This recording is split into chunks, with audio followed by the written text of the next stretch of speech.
Open టాక్కి స్వాగతం. జగన్మోహన్ రెడ్డి తన రాజకీయంగా కానివ్వండి, ఆర్థికంగా కానివ్వండి, అవసరం వచ్చిన ప్రతిసారి అవసరమైతే కాళ్ళు పట్టుకుంటాడు, లేకపోతే జుట్టు పట్టుకుంటాడు. అందులో ఎటువంటి సందేహం లేదు. అంటే ఎదుటి వ్యక్తి భావాలతో కానివ్వండి, వారి యొక్క ఫీలింగ్స్తో కానివ్వండి జగన్మోహన్ రెడ్డికి సంబంధం లేదు.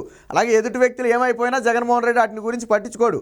తనకు జరిగే లాభం ఏంటనేదే ఆలోచిస్తూ ఉంటాడు. గతంలో కూడా మీరు జగన్మోహన్ రెడ్డి జైలుకి వెళ్ళినప్పుడు పార్టీని భుజాల మీద వేసుకుని నడిపింది ఎవరండి? షర్మిల నడిపింది, విజయమ్మ నడిపింది. ఈరోజు వాళ్ళిద్దరు ఎక్కడ ఉన్నారు? పక్క రాష్ట్రంలో ఉన్నారు. సరే, పక్క రాష్ట్రంలో ఉండటమంటే కాదు, ఆంధ్ర నుంచి తరిమేస్తే పక్క రాష్ట్రం వెళ్ళారు.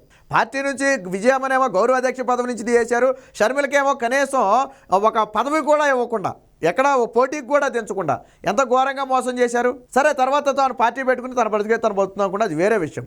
అయితే ఇప్పుడు జగన్మోహన్ రెడ్డికి తన చెల్లెలు అవసరం వచ్చింది. ఆల్రెడీ 5 ఏళ్ల తరువాత రాజకీయ పరిణామాలు పూర్తిగా మారిపోయి ఇప్పుడు షర్మిల వల్ల తనకు ఎంతో కొంత నష్టం జరుగుతుందని భావించిన జగన్మోహన్ రెడ్డి చెల్లెల అవసరాన్ని గుర్తించి రాయబారం పంపాడు. అది యాక్సెప్ట్ చేశారా లేదనేది తర్వాత విషయం. జగన్మోహన్ రెడ్డి చెల్లెలు షర్మిలకు ఒక రాయబారం పంపారు. ఎవరి ద్వారా? కర్ణాటకకు చెందిన డిప్యూటీ సీఎం అయినటువంటి డీకే శివకుమార్ ద్వారా విజయమ్మకు పంపాడు. డైరెక్ట్గా షర్మిలకు కూడా కాదు. ఎవరి మాట వింటది? షర్మిల విజయమ్మ మాట వింటది. అందుకని విజయమ్మకి డైరెక్ట్గా ఒక రాయబారం పంపాడు. ఏంటి రాయబారం అంటే, వచ్చే ఎన్నికల్లో కడప నుంచి షర్మిలను పోటీకి దించే అంశంపై వారి యొక్క వివరణ కోరుతూ ఒక రాయబారం పంపాడు. మీకు అనుమానం రావచ్చు, అసలు 2019లో గెలిచిన తర్వాత వాడు ముఖం కూడా చూడకుండా రాష్ట్రం నుంచి తరిమేసిన జగన్మోహన్ రెడ్డి ఈరోజు ఎందుకు రాయబారం పంపాల్సి వచ్చింది? షర్మిల వల్ల జగన్కి ఏంటో ఉపయోగం అనుకోవచ్చు. వాస్తవానికి షర్మిలకు జగన్కు మధ్య ఆస్తి విభేదాలు ఉన్నాయనేది బహిరంగ సత్యం, అది అందరికీ తెలిసిన విషయమే. పోతే ఆస్తి తగాదాలు పూర్తి కాలేదు కాబట్టే తల్లిని తీసుకుని షర్మిల పక్క రాష్ట్రానికి వెళ్ళిపోయి అక్కడ పార్టీ పెట్టుకుంది. పైగా వివేక హత్య కేసులో సునీతకు మద్దతుగా జగన్మోహన్ రెడ్డి ఏమో అవినాష్ రెడ్డికి మద్దతుగా ఉంటే, హత్య చేసాడన్న ఆరోపణలో అవినాష్ రెడ్డికి మద్దతుగా ఉంటే, షర్మిల మాత్రం సునీతకు మద్దతుగా ఉంది. ఈ విషయం మన అందరికీ తెలిసిందే. ప్రస్తుతం కడప ఎంపీ పరిస్థితి ఎలా ఉందంటే, అవినాష్ రెడ్డి ఈసారి నిలబడితే చిత్తు కింద ఓడిపోతాడు కడపలో. ఎందుకంటే వివేక హత్య కేసు అనేది చాలా తీవ్ర ప్రభావాన్ని చూపింది. జగన్మోహన్ రెడ్డి పాలన కాసేపు పక్కన పెడితే పులివెందుల్లో ప్రధానంగా ప్రజలు ఎందుకు ప్రభావితమయ్యారంటే వివేకానంద రెడ్డి హత్య కేసు బలంగా అవినాష్ రెడ్డి వాళ్ళ ఫ్యామిలీ హస్తం ఉందని చెప్పి అక్కడ ప్రజలు భావిస్తున్నారు. తీర్పు లేదని రానివ్వండి, అది వేరే విషయం. ఆల్రెడీ ఆయన తండ్రి భాస్కర్ రెడ్డి అరెస్ట్ అయ్యాడు, బయటకు వచ్చాడు, మళ్ళీ జైలుకి వెళ్ళాడు, జైల్లోనే ఉన్నాడు ప్రస్తుతానికి. సో కాబట్టి ఆ బలంగా నమ్ముతున్నారు. వారంతా కూడా సునీతకు మద్దతుగా ఉన్నారు. సునీతకి ఎవరు మద్దతుగా ఉన్నారు? షర్మిల మద్దతుగా ఉన్నారు. సో ఇక్కడ యాంటీ అనేది జగన్మోహన్ రెడ్డి మీద, అవినాష్ రెడ్డి మీద ఉంది తప్ప విజయమ్మ మీద కానివ్వండి, షర్మిల కానివ్వండి యాంటీ లేదు. అక్కడ ప్రజలు వాళ్ళనేమి వద్దంటలేదు. రాజశేఖర్ రెడ్డి భార్యగా విజయమ్మకు, అలాగే కూతురుగా షర్మిలకి ఈ రోజుకి ఆ ఇంపార్టెన్స్ ఉంది. బట్ ఇక్కడ జగన్మోహన్ రెడ్డి మీద మాత్రం విశ్వాసం కోల్పోయారు. ఎప్పుడైతే అవినాష్ రెడ్డికి మద్దతుగా నిలబడ్డాడో, అవినాష్ రెడ్డి హత్య చేయలేదని తప్పించే ప్రయత్నం చేశాడు, అప్పుడు జగన్మోహన్ రెడ్డి విశ్వాసం కోల్పోయాడు. అసలు ఎంతో కొంత ఆయన హస్తం ఉందని చెప్పి అనుమానాలు కూడా ఉన్నాయి అనుకుంటే అది వేరే విషయం. కాబట్టి ఇప్పుడు ఎంపీ స్థానానికి ఎవరిని పోటీకి పెట్టాలి? అక్కడ ఆ ఫ్యామిలీ నుంచి తప్ప వేరే వాళ్ళని పెడితే పని అవ్వదు. కాబట్టి అక్కడ నుంచి ఎవరైతే దిగితే బాగుంటుందో అని ఆలోచించి 2 రకాలుగా, ఇటు సెంటిమెంటల్గా వర్క్ అవ్వాలి, అలాగే రాజకీయంగా కూడా తనకు ఉపయోగపడాలనే ఉద్దేశంతో షర్మిలను ఎంచుకున్నాడు జగన్మోహన్ రెడ్డి. ఇప్పుడు కడపలో షర్మిలను పెడితే యాంటీ అనేది రాదు, విమర్శలు అనేది ప్రతిపక్షాలు కూడా చేయలేవు. ఎందుకంటే షర్మిల మీద ఎటువంటి యాంటీ లేదు, ప్రజలు కూడా యాక్సెప్ట్ చేయొచ్చు. ఒకవేళ షర్మిల గెలిస్తే ఏమవుద్ది? అది జగన్మోహన్ రెడ్డికి బెనిఫిట్ అవుద్ది. రెండోది, జగన్మోహన్ రెడ్డి మీద ఇప్పుడు వరకు ఉన్న అపవాదం ఏంటి? తల్లిని చెల్లిని తరిమేశాడు.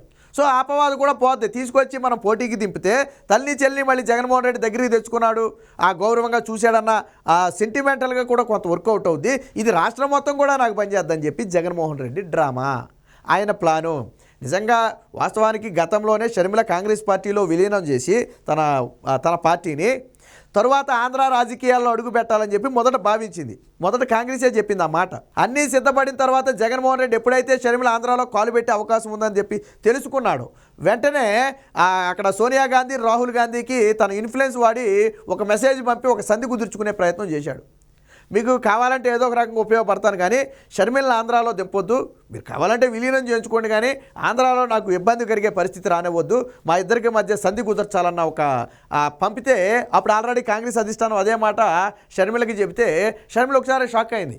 అదేంట్రా బాబు, నేను ఆంధ్రాలో అడుగు పెడతానంటే మా అన్న ఇటు రాయబారం పంపటం ఏంటి, అసలు నేను ఆంధ్రాలో పెడితే ఆయనకి ఏంటి ఇబ్బంది అని చెప్పి షర్మిల ఇదేదో తేడాగా ఉందని చెప్పి పార్టీ విలీనాన్ని కూడా క్యాన్సిల్ చేసుకుంది. ప్రస్తుతానికి వాస్తవానికి ఒక వారంలో పార్టీ విలీనం అనగా ఇది జరిగింది. వెంటనే అన్నీ తెలుసుకుందామనే ఢిల్లీ వెళ్ళిన తర్వాత ఎప్పుడైతే సోనియా గాంధీ రాహుల్ గాంధీ ద్వారా ఈ మాట తెలిసిందో వెంటనే తన నిర్ణయాన్ని ఆపుకుంది, హోల్డ్ చేసి మద్దతు అయితే ఇచ్చింది. తెలంగాణ ఎన్నికల్లో మద్దతు అయితే ఇచ్చింది, కానీ పార్టీ విలీనం మాత్రం చేయలే. చేస్తుందా లేదా అనేది కూడా ప్రశ్నార్థకమే. సో కాబట్టి అంటే ఆల్రెడీ అక్కడ జగన్మోహన్ రెడ్డి రాయబారాన్ని కొంగుదేంది షర్మిల. ఇప్పుడు మళ్ళీ ఎవరితో పంపాడు, డీకే శివకుమార్ ద్వారా పంపాడు విజయమ్మకి. అయితే విజయమ్మ కూడా ఏం చెప్పిందంటే అవును కాదు అని ఏం చెప్పకుండా ప్రస్తుతం షర్మిల కొడుకుకి వివాహానికి ఆల్రెడీ ఏర్పాట్లు జరుగుతున్నట్టుగా ఉన్నాయి.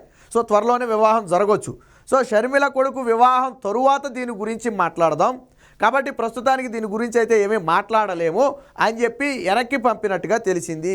డీకే శివకుమార్ని గతంలో వైసీపీ ఎంపీలు గెలిచారు. ఒక 10 రోజుల క్రితం రేవంత్ రెడ్డి గెలిచిన ఒక రోజు 2 రోజులకి వైసీపీ ఎంపీ బాలశౌరితో పాటు మరి కొంతమంది డీకే శివకుమార్ని గెలిచారు. డీకే శివకుమార్ని కలవాల్సిన అవసరం వైసీపీ ఎంపీలకి ఏంటి? వాళ్ళ కేంద్రంలో అధికారంలో లేరు, ఆంధ్రాలో వాళ్ళకి ఆ పార్టీ లేదు. 2 అవకాశాలు. ఇప్పుడు మనం మాట్లాడుకున్నట్టుగా షర్మిలకు రాయబారం పంపడం ఒకటైతే, 2 రేవంత్ రెడ్డిని జగన్మోహన్ రెడ్డి ఆస్తుల జోలికి రాకుండా అడ్డుకోవటం. ఎందుకంటే జగన్మోహన్ రెడ్డి ఆస్తులన్నీ కూడా హైదరాబాద్లో ఉన్నాయి. ఇక్కడికైనా రేవంత్ రెడ్డి దాన్ని కెలిగితే అక్కడ ఆంధ్రాలో జగన్మోహన్ రెడ్డి పీఠం వదులుద్ది. ఎందుకంటే సమాధానం చెప్పుకోవాల్సిన పరిస్థితి వస్తుంది, అబాసు పాలవుతాడు. కాబట్టి ఎన్నికలు అయ్యే వరకైనా సరే తన ఆస్తుల జోలికి రాకుండా ఉండటం కోసం రేవంత్ రెడ్డిని అడ్డుకోవాలని చెప్పి డీకే శివకుమార్ ద్వారా రాయబారం పంపడం ఆల్రెడీ మనం మాట్లాడుకున్నాం. సో అటు విజయమ్మకేమో ఎంపీ స్థానం నుంచి పోటీ చేసే విధంగా, పైగా అవసరమైతే విజయమ్మకు కూడా ఎక్కడో ఒక చోట ఆ ఎమ్మెల్యేగా పోటీ చేయడానికి కూడా అవసరమైతే జగన్మోహన్ రెడ్డి సుముఖంగా ఉన్నాడంట. ఎందుకంటే విజయం పోటీ చేస్తే సానుభూతి మీద అయినా గెలుస్తుంది. సరే 2014లో విజయమ్మ వైజాగ్ నుంచి పోటీ చేసి ఓడిపోయినప్పటికీ కూడా ఇప్పుడైతే కొంత సానుభూతి అయినా పనిచేయచ్చు. జగన్మోహన్ రెడ్డి మీద యాంటీ ఉన్నప్పటికీ కూడా విజయమ్మ మీద సానుభూతి, రాజశేఖర రెడ్డి గారి భార్య అని కొంత సానుభూతి పనిచేయచ్చు. సో ఆ ఉద్దేశంతో అవసరమైతే ఆవిడికి కూడా టికెట్ ఇస్తానని చెప్పి రాయబారం పంపాడంట. సరే ఏ విషయం తేల్చకపోయినప్పటికీ కూడా తర్వాత చెప్తామని తిరస్కరించి పంపడం జరిగింది. అంటే జగన్మోహన్ రెడ్డి చూడండి, గతంలో విజయమ్మక గౌరవాధ్యక్ష పదవి తీసి తోలేశాడు, చెల్లిగా కనీసం పదవి కూడా పక్క రాష్ట్రానికి తోలేశాడు, కనీసం పార్టీ పెట్టుకుంటే అభినందనలు కూడా చెప్పలేదు జగన్మోహన్ రెడ్డి. చెల్లెల మీద తెలంగాణలో బీఆర్ఎస్ పార్టీ కొంత ఆకృత్యంగా వ్యవహరించినా, దాడి చేసినా దాన్ని కూడా ఖండించలేదు ఇక్కడ జగన్మోహన్ రెడ్డి. ఎందుకు ఖండించలేదంటే వివేక హత్య కేసులో షర్మిల ఎవరికి అండగా ఉందంటే సునీతకి అండగా ఉంది. అది జగన్మోహన్ రెడ్డికి నచ్చల, ఆయన సతీమణికి నచ్చల, అందుకని ఆవిడని దూరం పెట్టారు. బట్ ఇప్పుడు రాజకీయ అవసరం వచ్చేటప్పటికి జగన్మోహన్ రెడ్డి తీసుకొస్తున్నాడు. నేను అదే చెప్పా, అందితే జుట్టు అందకపోతే కాళ్ళు. అంతిమంగా జగన్మోహన్ రెడ్డికి తన స్వలాభం కావాలి. గతంలో తాను అవినీతి చేస్తే ఎవరో జైలుకి వెళ్ళారు, విజయసాయిరెడ్డి లేదా శ్రీలక్ష్మి అంటే ఐఏఎస్ అధికారులు అనేక మంది జైలుకి వెళ్ళారు. బట్ జగన్మోహన్ రెడ్డి ఆలోచించాడా రేపు వాళ్ళు ఎలా ఏమైపోతారు అని? ఎదుటి వ్యక్తి ఏమైపోయినా మనకేం ప్రాబ్లం లేదు, మనకి ఏ లాభం జరుగుతుంది ఇప్పుడు అనేది ఇంపార్టెంట్. కాబట్టి గతంలో షర్మిల 2000 జగన్మోహన్ రెడ్డి అరెస్ట్ అయినప్పుడు పాదయాత్ర చేసి 2014 ముందు పాదయాత్ర చేసి పార్టీని నిలబెట్టింది ఎవరు? భుజాల మీద పోసింది ఎవరు? షర్మిల విజయమ్మే కదా. మరి గెలిచిన తర్వాత ఏం చేశారు వాళ్ళకి? చేయలేదు కదా. కాబట్టి జగన్మోహన్ రెడ్డి అనే వ్యక్తి తన స్వలాభం కోసం దేనికైనా వెనకాడడు. ఇప్పుడు కూడా విజయమ్మకు కానివ్వండి, షర్మిలకు కానివ్వండి ఎందుకు రాయబారం పంపాడంటే భవిష్యత్తులో తన పార్టీ పతనాన్ని నుంచి వారు రక్షించే ప్రయత్నం చేస్తారు. అలాగే అపవాదం, తల్లిని చెల్లిని తరిమేశాడనే అపవాదం ఏదైతే ఉందో దాని నుంచి తప్పించుకోవడం కోసం జగన్మోహన్ రెడ్డి డ్రామాలు ఆడుతున్నాడు. మరి దీనికి షర్మిల అంగీకరిస్తుందా, విజయం అంగీకరిస్తుందా అనేది ప్రస్తుతానికైతే మనం చెప్పలేం. కానీ నా ఉద్దేశం ప్రకారం ఖచ్చితంగా షర్మిల ఆంధ్రాలో పోటీ చేయడానికి రాదు. ఎందుకంటే మళ్ళీ ఇక్కడ తీవ్ర విమర్శలు ఎదుర్కోవాల్సి వస్తుంది. అంటే రాజకీయంగా మరి అడుగు పెట్టిన తర్వాత విమర్శలు అనేవి కామన్. నువ్వు తెలంగాణలో పార్టీ పెట్టి ఆంధ్రాలో పోటీ చేయడం ఏంటని చెప్పి విమర్శిస్తారు. దానికి షర్మిల సమాధానం చెప్పుకోవాల్సిన పరిస్థితి వస్తుంది. లేదా అక్కడ పార్టీని పూర్తిగా మూసేయడమో లేదా విలీనం చేయడం ఏదో చేయాల్సిన పరిస్థితి వస్తుంది. ఎందుకంటే తెలంగాణలో ఎక్కడ పోటీ చేస్తే రేపు తెలంగాణలో మాట్లాడలేదు, నువ్వు ఆంధ్రాలో పోటీ చేసి తెలంగాణలో ఎందుకు మాట్లాడుతున్నావు అని అడుగుతారు. తెలంగాణలో నువ్వు కనీసం పోటీ కూడా చేయలేదు కదా, నీకేంటి ఇక్కడ పని అని అడుగుతారు. సో ఇలా రాజకీయంగా షర్మిలకు కూడా అనేక ఒడిదుడుకులు వచ్చే ప్రమాదం అయితే ఉంది. మరి ఇవన్నీ ఆలోచించి ఎటువంటి నిర్ణయం తీసుకుంటారనేది ప్రస్తుతానికి తెలియనప్పటికీ కూడా జగన్మోహన్ రెడ్డి మాత్రం తన చెల్లెలు అవసరాన్ని గుర్తించి రాయబారం పంపిన మాట మాత్రం వాస్తవమేనని చెప్పి రాజకీయ వర్గాల్లో జోరుగా చర్చ నడుస్తుంది.